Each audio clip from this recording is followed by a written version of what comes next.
स्वागत है आप लोग का स्मार्ट क्लासेस में बाबू। आज हम लोग देखेंगे क्लास 10 का हिंदी चैप्टर 4। ठीक है, इस चैप्टर का नाम क्या है? नाखून क्यों बढ़ते हैं। क्या नाम है? नाखून क्यों बढ़ते हैं, जो कि क्या एक प्रकार का ललित निबंध है। ये क्या है? एक प्रकार का ललित निबंध। और इस कहानी के लेखक यानी इस ललित निबंध के लेखक कौन है? हजारी प्रसाद द्विवेदी जी।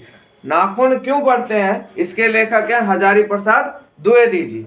ठीक है, अब देखिए इनका जो जन्म है सन 1907 ईस्वी में हुआ था। कब हुआ था? सन 1907 ईस्वी में आरत दुबे का छपरा। कौन सी जगह थी? आरत दुबे का छपरा, यानी कौन सा जिला? बलिया। बलिया कहाँ वाला? उत्तर प्रदेश वाला। ठीक है, अब द्विवेदी जी जो है इन्होंने बहुत सारे विश्वविद्यालय में काम भी किया, प्रशासनिक में भी काम किया है और प्रोफेसर के रूप में भी काम किया। देखिए द्विवेदी जी काशी हिंदू विश्वविद्यालय, शांति निकेतन विश्वविद्यालय, चंडीगढ़ विश्वविद्यालय में प्रोफेसर एवं प्रशासनिक सेवा में कुछ दिन तक कार्य किए, है ना। मैंने आपको बोला इन्होंने बहुत सारे विश्वविद्यालय में काम भी किया, प्रशासनिक सेवा में भी कार्यरत रहे हैं।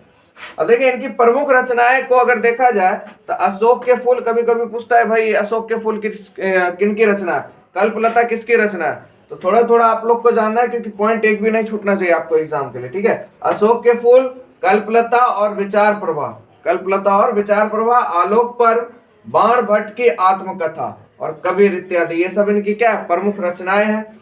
साहित्य की बात करें, इन्होंने रचनाएं भी की हैं, साहित्य भी लिखा है। ठीक है, उद्भव और विकास, क्या है? उद्भव और विकास, पृथ्वीराज रसो, विश्व भारती। ठीक है, पृथ्वीराज रसो और विश्व भारती इत्यादि किनकी रचना है? हजारी प्रसाद द्विवेदी जी की। ये बहुत बार पूछा गया, विश्व भारती साहित्य जो है किसकी रचना है? तो हजारी प्रसाद द्विवेदी जी की। ठीक है, अब देखिए द्विवेदी जी को आलोक पर्व पर साहित्य अकादमी, द्विवेदी जी जो थे उनको आलोक पर्व पर साहित्य अकादमी पुरस्कार, भारत सरकार द्वारा पद्म भूषण सम्मान एवं लखनऊ विश्वविद्यालय द्वारा डी लिट की उपाधि मिली। ठीक है, देखिए एक आलोक पर्व जो उनकी रचना थी उनसे उनको कितना सारा चीज मिला। एक तो साहित्य अकादमी से उनको पुरस्कार मिला, और देखिए भारत सरकार द्वारा पद्म भूषण मिला। एग्जाम में पूछ देगा हिंदी साहित्य में कौन से ऐसे लेखक थे जिनको भारत सरकार द्वारा पद्म भूषण से सम्मानित किया गया, तो हमारे हजारी प्रसाद द्विवेदी जी। ठीक है, उसके बाद देखिए लखनऊ विश्वविद्यालय उन्हें किसकी उपाधि दी? डी लिट की। किसकी उपाधि दी? डी लिट की। पहुंचे हुए फकीर थे ये भी बहुत बड़े। ठीक है, हजारी प्रसाद द्विवेदी जी। चलिए आगे बढ़ते हैं। इसके बाद इनका जो है निधन हो गया कहां पर बाबू? दिल्ली में। कौन सी ईस्वी में? 1979 ईस्वी में। ठीक है, 1979 ईस्वी में द्विवेदी जी का क्या हो गया? निधन हो गया। ठीक है, तो ये द्विवेदी जी के बारे में कुछ बातें थी जो मैंने आपको बता दिया, एग्जाम में यहां से पूछा जाता था। अब हम लोग देखेंगे इसका बोध अभ्यास। ठीक है, अब देखिए नाखून क्यों बढ़ते हैं इसके बारे में किसने पूछा था? उनकी छोटी बेटी ने, है ना।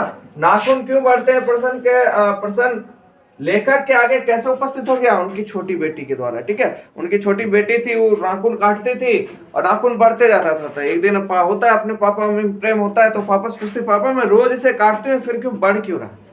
तो इस सवाल को पूछ दिया लेखक की मतलब छोटी बेटी ने। ठीक है, अब आगे बात करते हैं क्वेश्चन 2। आपके लिए मैंने पहले बताया जो जो काम का क्वेश्चन है उसी चीज को हम लोग देखेंगे। क्वेश्चन नंबर 3, लेखक द्वारा नाखूनों को अस्त्र के रूप में देखना कहां तक संगत है?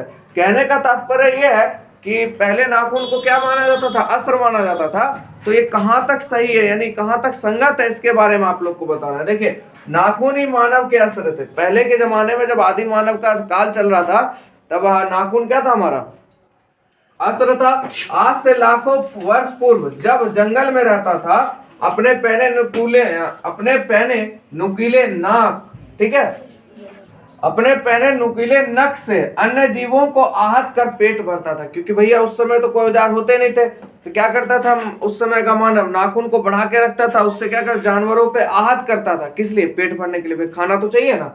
ठीक है, इसीलिए नाखूनों को अस्त्र के रूप में देखना युक्ति संगति है, यानी समय के हिसाब से नाखूनों को अस्त्र के रूप में देखना जहां तक भी है युक्ति संगत है। ठीक है, पर अभी के युग में ये चीज नहीं है। अब लोग फैशनेबल के रूप में इस चीज को देखते हैं। ठीक है, तो चलिए आगे देखते हैं अगला क्वेश्चन। चलिए बाबू अगला क्वेश्चन है, मनुष्य बार बार नाखूनों को क्यों काटता है? इसका क्या जवाब होगा? अच्छा नहीं लगता, किसी किसी तो बहुत अच्छा लगता है नाखून रखना। तो देखिए नाखून मनुष्य का प्राचीनतम हथियार है। पहले के समय में नाखून क्या था? उसका हथियार था। ठीक है, जिस समय मनुष्य पशु की भांति जीवन व्यतीत कर रहा था, यानी कौन से समय में था? आदि मानव काल में, जिस समय मनुष्य पशु की भांति जीवन व्यतीत कर रहा था। पर आज मनुष्य उस पाश्विक वृत्ति को, यानी उस पशु के समान जीवन जीने वाली वृत्ति को, पाश्विक वृत्ति को छोड़ चुका है। अब क्या अपना रहा है? मानविक गुण। मानविक गुण आ जाने के कारण पशुता का त्याग करना ही क्या करता है? उचित मानता है कि नहीं भाई, मानवता की तरह जीना है, पशुता की तरह नहीं जीना है। इसलिए मनुष्य नाखून को अपना हथियार नहीं बनाना चाहता है। नाखून बढ़ते हैं, इसका बढ़ना मनुष्य के शरीर की सहज वृत्ति है। ये हमारे शरीर की एक वृत्ति है, नाखून बढ़ना। ठीक है, वह बार बार बढ़ेगा, लेकिन मानव पशुता की ओर अधोगामिनी वृत्ति नहीं अपनाएगा। यानी अब मनुष्य पशुता की ओर अपना कदम को, यानी आगे की ओर नहीं बढ़ाएगा, वह उसे बार बार काटता है और काटता रहेगा। ठीक है, तो आप लोग समझ गए मनुष्य बार बार नाखून को क्यों काटता है। ठीक है, अगला प्रश्न संख्या 7 है कि लेखक क्यों पूछता है कि मनुष्य किस ओर बढ़ रहा है। ठीक है, पशुता की ओर बढ़ रहा है या मनुष्यता की ओर बढ़ रहा है? स्पष्ट करें। इस क्वेश्चन का जवाब आप खुद बता सकते हैं। अभी मनुष्य किसकी ओर बढ़ रहा है? कहने का अगर तात्पर्य देखा जाए तो ना मनुष्य पशुता की ओर बढ़ रहा है, ना मनुष्यता की ओर। क्योंकि बहुत सारे ऐसे बच्चे हैं, ठीक है, क्योंकि मनुष्य क्या करता है आजकल, स्टाइल मॉडर्न युग के अनुसार नाखून बढ़ा रहा है। तो नाखून बढ़ा रहा है तो इसका मतलब पशुता की ओर जा रहा है, उसमें भी डिजाइन के साथ। और कुछ आदमी नाखून काट के रखता है, तो दोनों तरफ पल्ला भारी है। ठीक है, फैशन थोड़ा ज्यादा है और मनुष्यता थोड़ा कम है। चलिए आंसर पे देखते हैं, वो आगे की दुनिया की बात है, मॉडर्न की। लेखक पूछता है कि माना कि मेरी छोटी बेटी ने पूछा मनुष्य किस ओर बढ़ रहा है। किसकी बेटी ने पूछा था?